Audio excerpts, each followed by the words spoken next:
നമ്മൾ ഡിസ്കസ് ചെയ്യുമ്പോൾ Kerala PSC village field അസിസ്റ്റൻറ്റിൻ്റെ എക്സാമിന് ചോദിക്കാൻ സാധ്യതയുള്ള ടോപ്പ് 13 ക്വസ്റ്റ്യൻസ് ആണ്. ഇത് ജനറൽ നോളജ് സെക്ഷനിലെ പാർട്ട് 2 ആണ്. പാർട്ട് 1 നമ്മൾ കഴിഞ്ഞ വീഡിയോ ഡിസ്കസ് ചെയ്തായിരുന്നു. അപ്പോൾ അത് കാണാത്തവരൊന്ന് പോയി കണ്ടിട്ട് വരിക. അപ്പോൾ ഈ പാർട്ട് 2 നമുക്ക് എന്തൊക്കെയാണെന്ന് നോക്കാം. First question, national institute of technology സ്ഥിതി ചെയ്യുന്ന ജില്ല ഏതെന്നാണ് ചോദ്യം. ഇതിൻ്റെ ഉത്തരമാണ് കോഴിക്കോട്. അടുത്ത ചോദ്യം, സോളാർ റേഡിയേഷൻ തീവ്രത അളക്കുന്ന ഉപകരണത്തിൻ്റെ പേരെന്താണ്? ഇതിൻ്റെ ഉത്തരമാണ് സോളറിമീറ്റർ. അടുത്ത ചോദ്യം, വയനാടിൻ്റെ കവാടം the gate way of Wayanad. ഇതിൻ്റെ ഉത്തരം ലക്കിടിയാണ്. അടുത്ത ചോദ്യം, മഹാകവി കുമാരനാശാൻ ജാതി വേലിക്കെട്ടുകൾക്കെതിരെ ശബ്ദമുയർത്തുന്ന ഏത് കവിതയിലൂടെയാണ്? ഇതിൻ്റെ ഉത്തരമാണ് ദുരവസ്ഥ. അടുത്ത ചോദ്യം, പ്രശസ്ത തീർത്ഥാടന കേന്ദ്രമായ വൈക്കം സ്ഥിതി ചെയ്യുന്നത് ഏത് തടാകത്തിൻ്റെ തീരത്താണ്? ഇതിൻ്റെ ഉത്തരമാണ് വേമ്പനാട്ട്. അടുത്ത ചോദ്യം, രാമചരിത്രം പുസ്തകത്തിലെ ആകെ കവിതകളുടെ എണ്ണം. ഇതിൻ്റെ ഉത്തരമാണ് 1814. അടുത്ത ചോദ്യം, കേരള സർവകലാശാല സ്ഥാപിതമായ വർഷം. ഇതിൻ്റെ ഉത്തരമാണ് 1937. അടുത്ത ചോദ്യം, കേരളത്തിലെ ഏത് ജില്ലയിലാണ് സൈലൻറ്റ് വാലി നാഷണൽ പാർക്ക് സ്ഥിതി ചെയ്യുന്നത്? ഇതിൻ്റെ ഉത്തരമാണ് പാലക്കാട്. അടുത്ത ചോദ്യം, കേരളത്തിലെ നീരാളിയുടെ ആകൃതിയിലുള്ള തടാകം the octopus shaped lake of Kerala അറിയപ്പെടുന്നത് ഏത് ലേക്കാണെന്നാണ് ചോദ്യം. ഇതിൻ്റെ ഉത്തരമാണ് അഷ്ടമുടി. ഈ അഷ്ടമുടിയുടെ അഷ്ടാന്ന് വെച്ചാൽ 8 എന്നാണ് മലയാളത്തിൽ അർത്ഥം.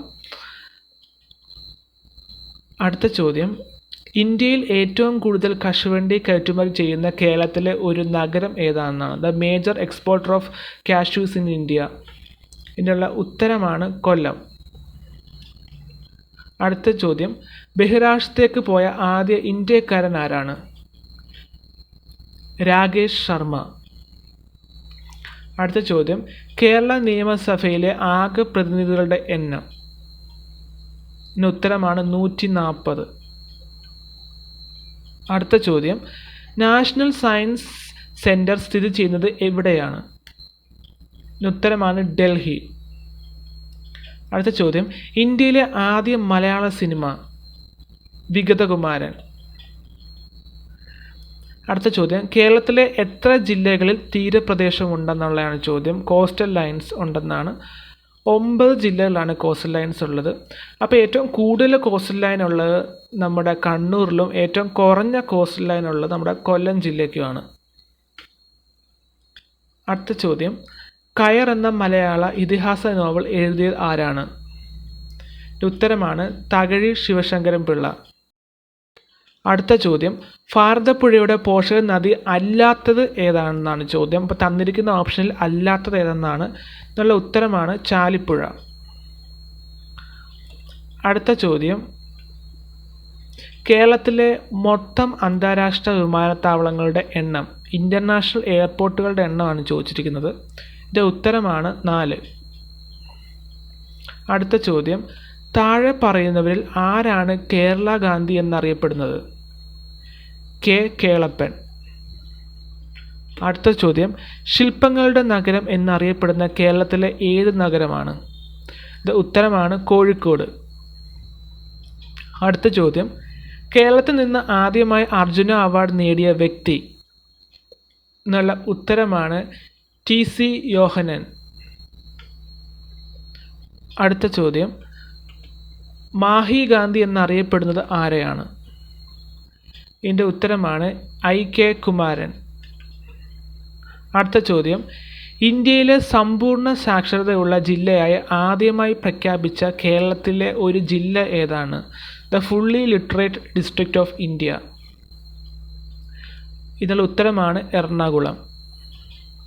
അടുത്ത ചോദ്യം, തിരുവിതാംകൂറിലെ ഝാൻസി റാണി എന്നറിയപ്പെടുന്നത് ആരെയാണെന്നാണ് ചോദ്യം. ഇതിൻ്റെ ഉത്തരമാണ് അക്കാമ ചെറിയാൻ. അടുത്ത ചോദ്യം, പാലക്കാട് ചുരത്തിലൂടെ ഒഴുകുന്ന നദി. ഭാരതപ്പുഴ. അടുത്ത ചോദ്യം, വായനാ ദിനം അനുസ്മരിക്കപ്പെടുന്നത് ഈ ഓപ്ഷനുള്ള ആരെയാണെന്നാണ് ചോദ്യം. P.N. പണിക്കർ. അടുത്ത ചോദ്യം, ഇലക്ട്രോണിക് സിറ്റി ഓഫ് ഇന്ത്യ എന്നറിയപ്പെടുന്ന നഗരം എന്നാണ്? ഉത്തരമാണ് ബാംഗ്ലൂർ. അടുത്ത ചോദ്യം, ഇന്ത്യയുടെ പൂന്തോട്ട നഗരം എന്നറിയപ്പെടുന്നത്? The garden city of India. ഉത്തരം ബാംഗ്ലൂർ ആണ്. അടുത്ത ചോദ്യം, ഏത് നദിയുടെ തീരത്താണ് ബദ്രിനാഥ് സ്ഥിതി ചെയ്യുന്നത്? അളകനന്ദ. അടുത്ത ചോദ്യം, സൂര്യക്ഷേത്രം എവിടെയാണ് സ്ഥിതി ചെയ്യുന്നത്? Sun temple. ഉത്തരമാണ് കോണാർക്ക്. അപ്പോൾ ഇത്രയാണ് ടോപ്പ് 13 ക്വസ്റ്റ്യൻ്റെ പാർട്ട് 2. പാർട്ട് 1 ഞാൻ ഓൾറെഡി അപ്ലോഡ് ചെയ്തിട്ടുണ്ടായിരുന്നു. അപ്പോൾ കാണാത്തവരൊന്ന് പോയി കാണാൻ ഞാൻ ഡിസ്ക്രിപ്ഷൻ ബോക്സിൽ ലിങ്ക് കൊടുക്കാം. അപ്പം കേരള റിനൈൻസസിൻ്റെ ഇതുപോലെ ടോപ്പ് 13 ക്വസ്റ്റ്യൻ ഓൾറെഡി വീഡിയോ ചെയ്തിട്ടുണ്ട്. കാണാത്തവരൊന്ന് കയറി കാണുക. അതിൻ്റെ ഞാൻ ഡിസ്ക്രിപ്ഷൻ ബോക്സിൽ കൊടുക്കാം. അപ്പോൾ എൻ്റെ ഈ ഒരു വീഡിയോ നിങ്ങൾക്ക് ഇഷ്ടമായെന്നുണ്ടെങ്കിൽ നിങ്ങൾ ലൈക്ക് ചെയ്യുക. ഒപ്പം ചാനൽ സബ്സ്ക്രൈബ് ചെയ്തിട്ടില്ല എന്നുണ്ടെങ്കിൽ ചാനൽ സബ്സ്ക്രൈബ് ചെയ്യുക.